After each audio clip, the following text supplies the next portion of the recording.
The air grew colder as I descended.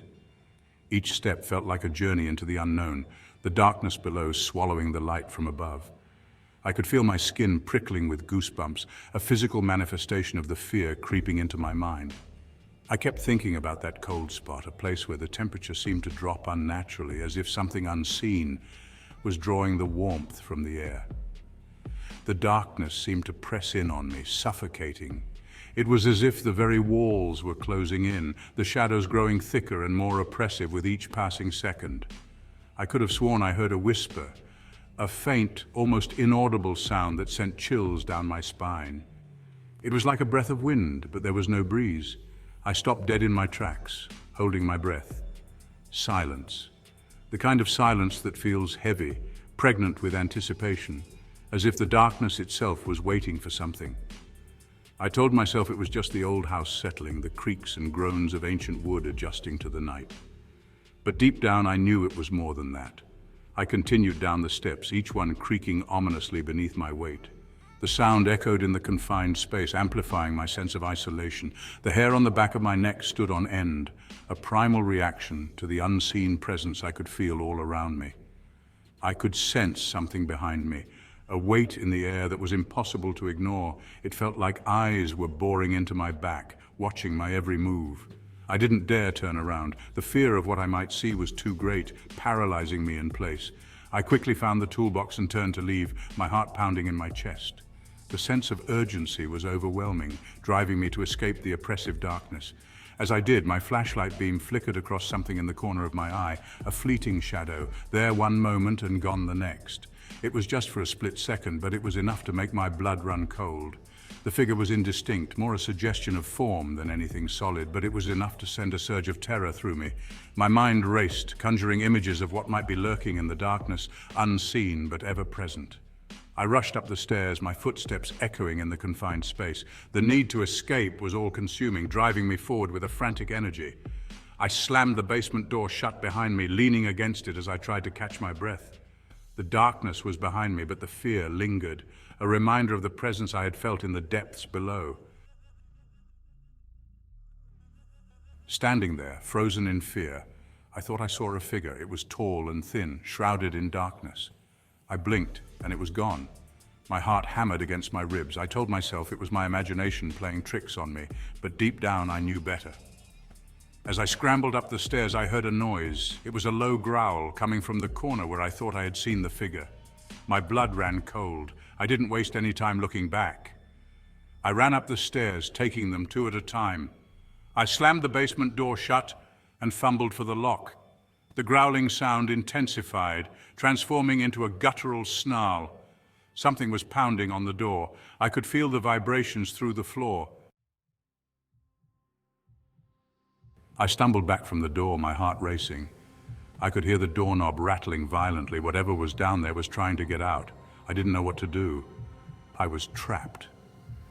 Then I remembered the phone in my hand. I fumbled with it, my hands shaking, and managed to dial 911. I could barely speak, but I choked out my address.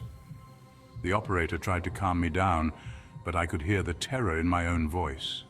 As I spoke, I noticed something out of the corner of my eye. It was a faint glimmer coming from beneath the basement door. It looked like a pair of eyes glowing in the darkness. I froze, my breath catching in my throat. The eyes stared at me, unblinking, malevolent. I couldn't take it anymore. I threw the phone down and ran. I didn't stop running until I was miles away from that house. I never went back. Years later, I still can't shake the memory of that night. The cold spot, the growling, the eyes, they haunt my dreams. I'll never forget the terror I felt in that basement. I know deep down that whatever was down there wasn't human. Now, years later, I found myself facing a similar situation. I was helping a friend clean out his late uncle's house. It was an old Victorian full of antique furniture and dusty boxes, and of course it had a basement. The basement was dark and damp, just like the one in my grandparents' house. I remember spending countless summers there, always feeling a strange mix of curiosity and fear. The air was always thick, and the shadows seemed to move on their own. The air was thick with the smell of mildew and something else I couldn't quite place. It smelled off. It was as if the very walls were exuding a sense of foreboding, a warning to turn back. The musty odor was almost tangible, clinging to my clothes and filling my lungs with every breath. My friend, oblivious to my apprehension, grabbed a flashlight and headed down the stairs. He seemed almost excited, as if this was some grand adventure. His carefree attitude was a stark contrast to the unease that gnawed at me. I hesitated for a moment, a cold dread creeping up my spine. Memories of childhood fears resurfaced, making my heart race. The basement had always been a place of mystery and terror for me, a place where the unknown lurked in every shadow. I couldn't shake the feeling that I was walking into a nightmare. Every step I took felt like a step deeper into some dark, twisted dream. The walls seemed to close in on me, and the darkness felt almost alive, pressing in from all sides. I took a deep breath and followed him down. Each breath felt heavy, laden with the weight of my anxiety. I tried to steady myself, to push away the fear that threatened to overwhelm me. But it was no use. The basement's oppressive atmosphere was too strong. The steps creaked under my weight, each one a reminder of the terror I felt all those years ago. The sound echoed in the confined space, amplifying my fear. It was as if the basement itself was alive, groaning under the weight of my presence. The basement was even worse than I imagined. It was a chaotic mess, filled with old, forgotten items that seemed to tell stories of neglect and decay. The clutter was overwhelming, adding to the sense of disarray and unease. It was cluttered with junk, cobwebs hanging from every corner. The webs were thick and dusty, evidence of years of abandonment. They seemed to move slightly in the draft, adding to the eerie atmosphere. It felt like stepping into a time capsule of forgotten fears. The single light bulb did little to illuminate the space, casting long, eerie shadows that danced on the walls. The light flickered occasionally, adding to the sense of unease. The shadows seemed to take on a life of their own, shifting and morphing into sinister shapes. I could feel my heart pounding in my chest. Each beat was a reminder of my fear, a drumbeat of anxiety that echoed in the silence. My palms were sweaty, and I could feel a cold sweat forming on my brow.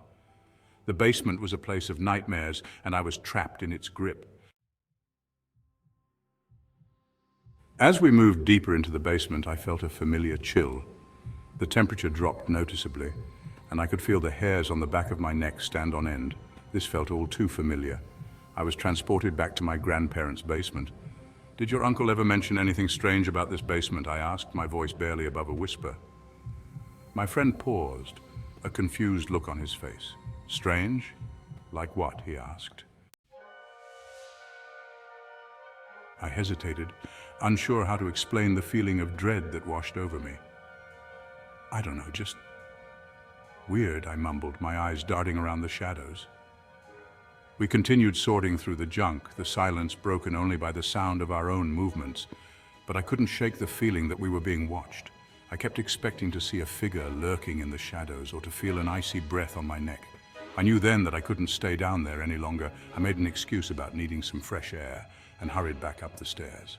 I never went down into that basement again, and I never asked my friend what we found down there. Some things are better left undisturbed. Some horrors are best left buried in the dark.